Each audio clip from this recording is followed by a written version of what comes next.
Hi everyone, welcome back to part 3 of this problem. Now in part 2 we did linear regression and we did nonlinear regression in order to find our coefficients for our relationship between the Sherwood, Reynolds, and Schmidt number. Now one thing I wanted to kind of touch on quickly here is that when we were doing the nonlinear regression we were using absolute error. Now one thing we could do is if we would divide, so this right here is the difference between the value and our modeled value. If we divide that by the correct value, which will be the Sherwood number squared, that gives us the relative error. So if we go ahead and run everything again, it doesn't change much. But what we're left with is values that are a little bit closer together. 0.029, 0.029, 0.081, 0.081, 0.81, 0.81, and then we have about 0.4 and 0.4. So if we can use relative error and minimize that error, and it gives us numbers that are a bit closer together. Now, we actually want to take these values that we found here and we want to graph it. We want to plot all of our data and then we want to plot our model. So we're going to be using Plotly to do that. So before we start, we're going to need to bring in a few functions from Plotly. So the first one is graph objects. So we're going to need to import graph objects. We'll import that as GO to make it a little bit easier to call that function. And we're going to import the make subplots function.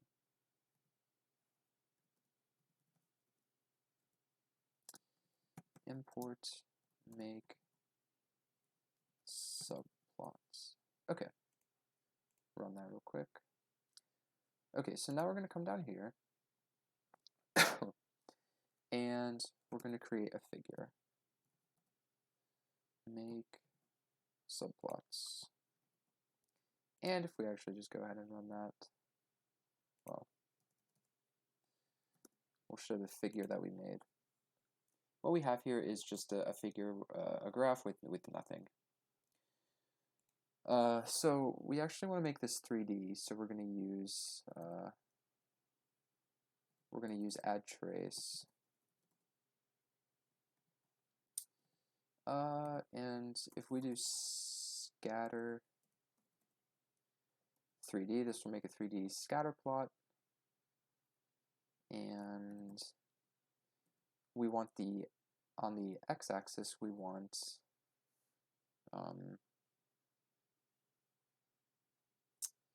a Reynolds number. On the y-axis, we want our Schmidt number. On the z-axis, we want our Sherwood number. Run this. We might, yeah, okay, this is good.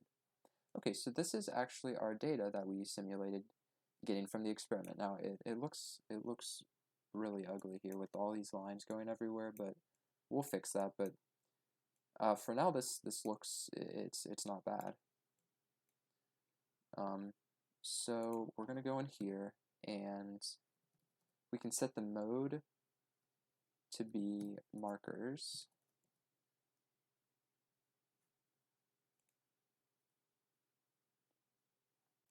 And with that, the lines disappear.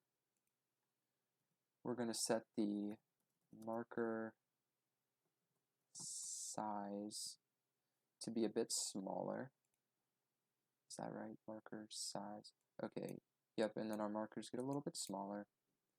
And then finally, we're going to set marker color to be Sherwood number. So what this is going to do is as the Sherwood number increases or decreases, the color is going to change. The Sherwood number is on the z-axis. So what we should see is as we go along the z-axis, which is up, it goes from darker to lighter. So that's what this does. Okay, so this actually looks pretty nice right here. Now we want to take our model and we want to use that to draw a grid that shows it just shows our model based like our model on top of this data. So the way we're going to do this is we're going to use a function called meshgrid, which is something in Python that we can use to create kind of all the possible combinations of numbers in both arrays that we're using. And it sounds a little confusing. So we have our, well, we're going to call this the Reynolds grid and the Schmidt grid. And this is going to be, well, let's go down here first. So if we use lin space space, if we get numbers 0 to 5, 0 to 5, is that start stop the number? Yeah, so 0, yeah, we'll do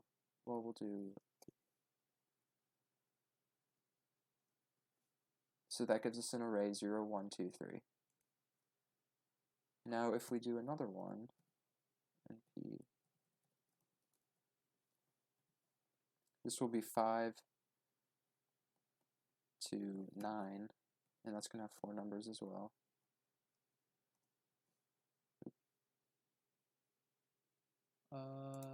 Spelled it wrong.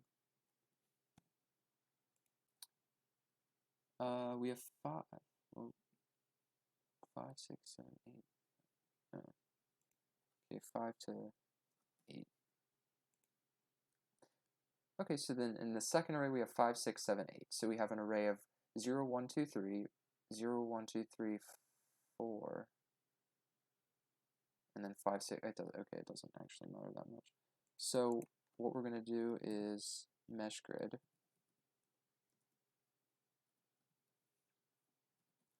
For both of these.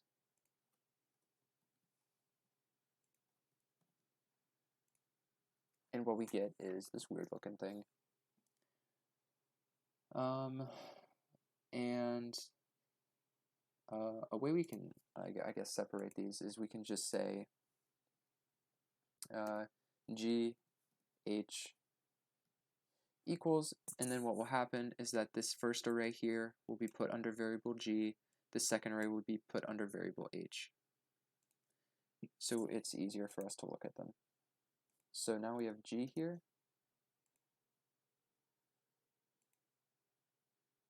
and we have H here.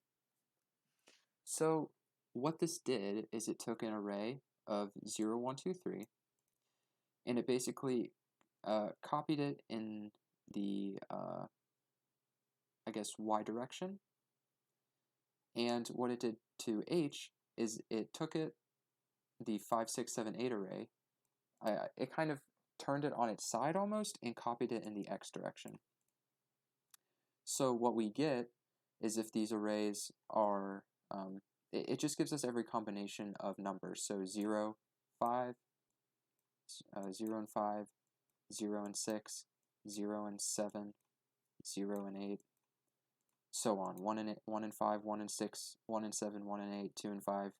So it takes two arrays and it turns them into larger arrays that give us every possible combination of those numbers. Kind of like a multiplication table. That's basically what it is. So that's what we're going to be using, this mesh grid. So get rid of all this. So instead of using G and H, we're going to use Reynolds grid and Schmidt grid equals np dot mesh grid. And so instead of using like numbers 0 to 4 or 0 to 3 or whatever we did before, we're going to use values of Reynolds numbers that are allowed. So 2,000 to 35,000. And there's going to be, we want 30 each. And then we're going to have, for the Schmidt numbers, we're going to have 0.6 to 2.5, and we're also going to have 30 of those. So that will give us all the possible combinations of the Reynolds grid and the Schmidt grid. Make sure that this runs. Okay. So now what we want to do is we want to create a Sherwood grid that is equal to the coefficients we found above. So it's going to be the exponential of the first element in that array called B, which is this right here. It's going to be the exponential of this times Reynolds grid to the power of the second number in that array times the Schmidt grid to the power of the third number in that array. Make sure it runs. Okay. So now what we want to do is we want to create a for statement. So we're going to use ijk. These are going to be just the variables we use for the for statement. And we're going to use a function called zip, and we're going to zip the Reynolds grid, Schmidt grid, and Sherwood grid. And so what zip does is, I will go back here to demonstrate that. So we have one array here. This is going to be our first array. We'll call this our Reynolds array. We have our Schmidt array, and we have our Sherwood array. And basically what zip does is we'll just 1, 2, 3, 4, 5, and we'll just say 21, 22, 23, 24, 25, and 41, 42, 43, 44, 45. So just as a demonstration, what zip will do is it will create a new array made up of these pairs. So it's just going to take pairs like this, like that. It's going to take these, and finally these. So what we'll get is an array that looks like this: 1, 21, 41, 2, 22, 42, and so on. So it just takes basically ordered pairs, and it puts them together. So we'll go back here, and what we want to do for each one here is that we want to add a line to our figure. So we're going to do add trace again, and we're going to use geo.scatter 3D. We want a 3D line, and our x is going to equal our whatever I is, which is going to be whatever number is in the Reynolds grid. Our y is going to come from the Schmidt number, and our z is going to come from the Sherwood number, which is k. So I'm going to go ahead and run this, and we'll see what it looks like.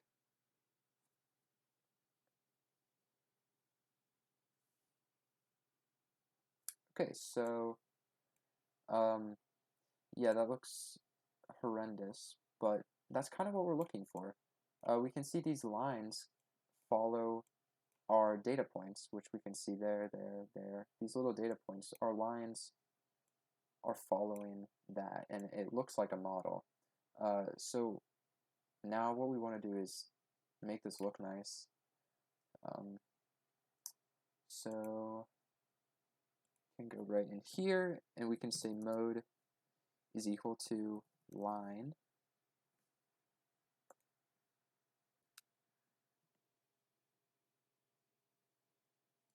Lines.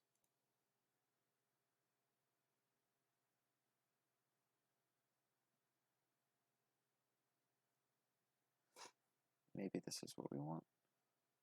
That did not work. What do we do up here? Mode. Well, actually, maybe that's the problem.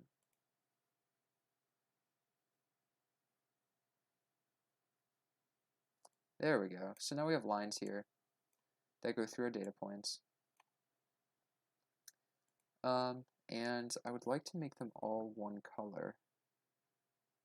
And to do that, we would write line equals dictionary color equals blue.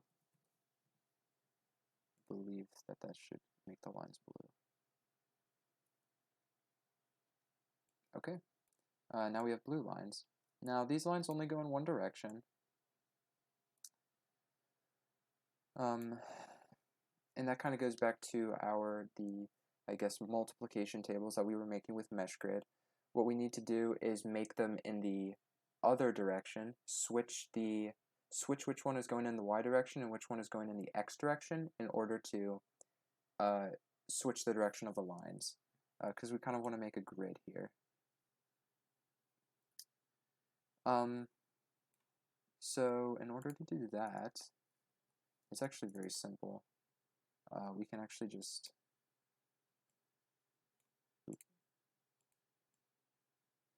copy and paste this. The only thing here is that we need to switch these two, SC grid and RE grid, and we need to switch these. So this is going to be 0.6 to 2.5, and this is going to be 2,000 to 35,000. Everything else should be the same. Run it, hope it works.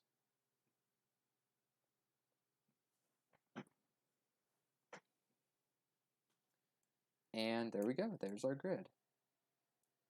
And I have to say, it's very cool to me, the types of stuff that we can make in Python.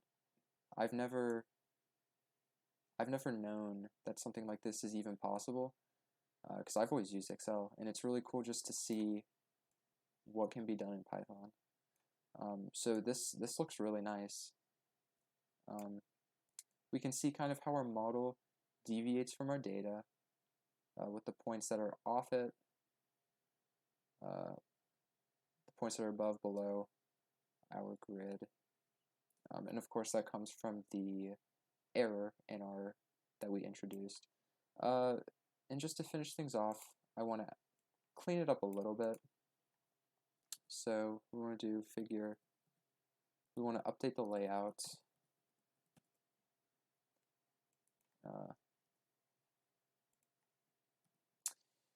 And I'm going to shorten, I'm going to change the width and the height to 800. I want to get rid of this legend over here. So we'll set that to false. We'll run it to make sure it works.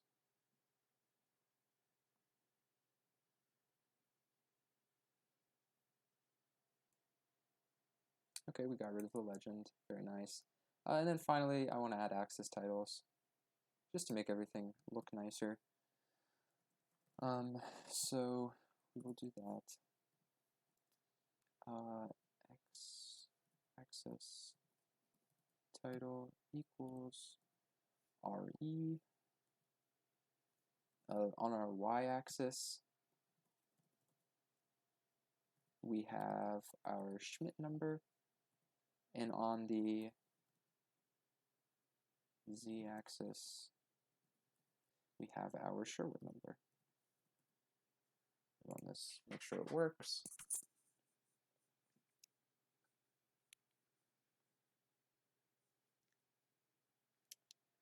And there we have it. So here's our grid, and this is our model. So just going back over what we've done, just to kind of sum things up, the first thing we did here was we looked at the relationship between Sherwood-Reynolds and Schmidt number that has been found experimentally, and we went off and we identified what variables are important to the problem, and from that we were able to do dimensional analysis using the Buckingham Pi method in order to come up with 3 dimensionless groups, the Sherwood number, the Schmidt number, and the Reynolds number, that can be used to describe our problem. And then we went off and we simulated an experiment on Python where we simulated the process of collecting data. We introduced some error into our Sherwood number calculation in order to more closely simulate a real experiment. And then from there we used linear regression and we used nonlinear regression in order to find what the values of A, B, and C are for this relationship between the 3 dimensionless groups. We found what A, B, and C are. And then from there we looked at our, we graphed the data we collected, and then we graphed our model based on our A, B, and C, and this is what we're left with right here. So that is all for today. Thank you for watching, and I will see you in the next video.